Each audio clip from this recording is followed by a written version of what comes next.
Est-ce qu'aujourd'hui, on peut s'inquiéter de la capacité de nos collectivités à demain pouvoir continuer à innover, à proposer de nouveaux projets, être force de proposition? On peut plus que s'inquiéter. On a déjà malheureusement un certain nombre de certitudes sur les difficultés que rencontrent l'ensemble de nos collectivités territoriales et en particulier les communes.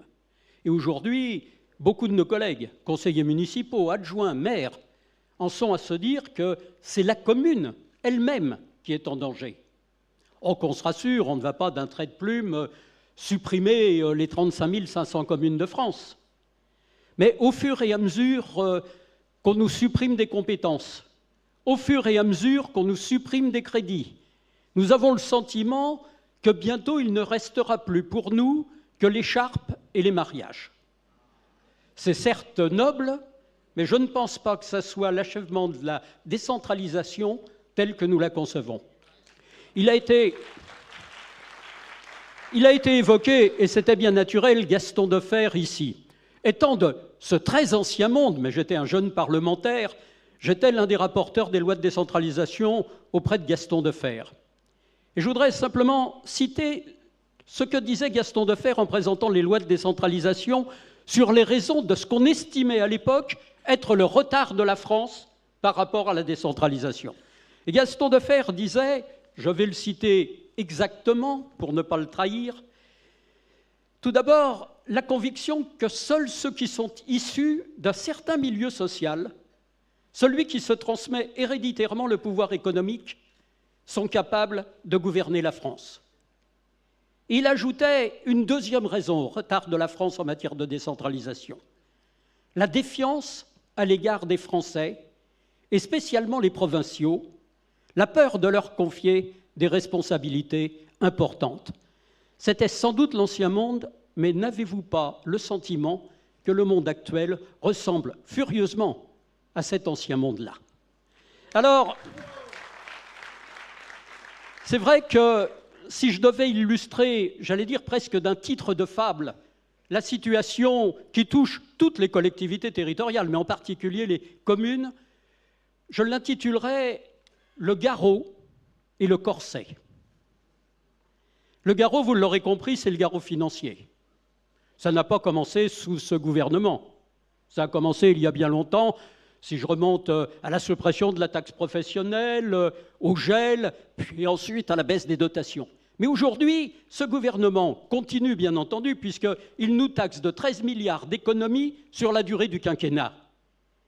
Mais il ne s'attaque pas seulement, comme ses prédécesseurs et les majorités précédentes, toutes tendances confondues, à nos moyens. Il s'attaque en plus à nos libertés. Et c'est là que la décentralisation subit un coup tout à fait dramatique. Je ne prendrai qu'un seul exemple, mais il est présent dans chacune de vos pensées, c'est ce qu'on appelle, ce qu'on ose appeler, la contractualisation. En droit français, un contrat qui ne bénéficie qu'à une partie et qui est assorti de punitions par la même partie s'appelle un contrat léonin. Et un contrat léonin en droit français, il est nul et non avenu. Eh bien, ce qui devrait arriver si c'était du droit privé, malheureusement, continue à se mettre en œuvre dans le cadre de l'action gouvernementale. Beaucoup de nos collègues ont parfois été contraints à signer. Et je dis bien contraints, sous la menace.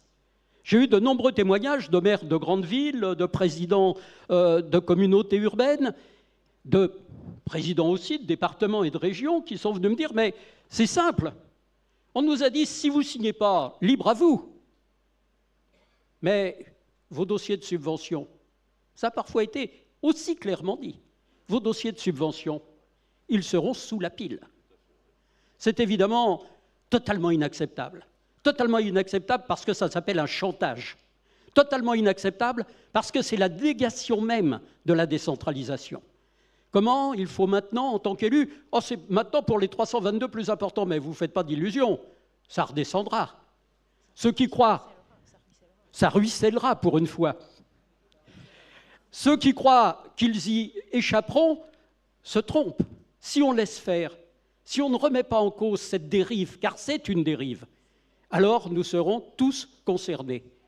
Ça veut dire que, comme les bourgeois de Calais, nous devrons aller devant monsieur le préfet, je ne sais pas si on imposera la robe de bure pour y parvenir, mais pour nous dire comment nous devons gérer nos collectivités, quelles sont les économies que nous devons faire, comment nous devons, bien entendu, être heureux. Et puis, dernier point, je ne veux pas être trop long, je vois que vous vous agitez.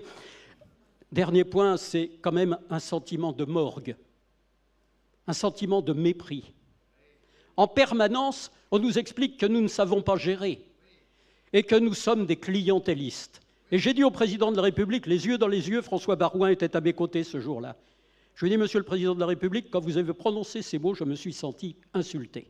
Et je crois, avec moi, que ce sont tous les élus de France qui se sont sentis insultés, qu'on ne les considère que comme des clientélistes qui cherchent à tout prix à glaner des voix à travers l'action quotidienne qu'ils mènent. Non, ça n'est pas cela, la République.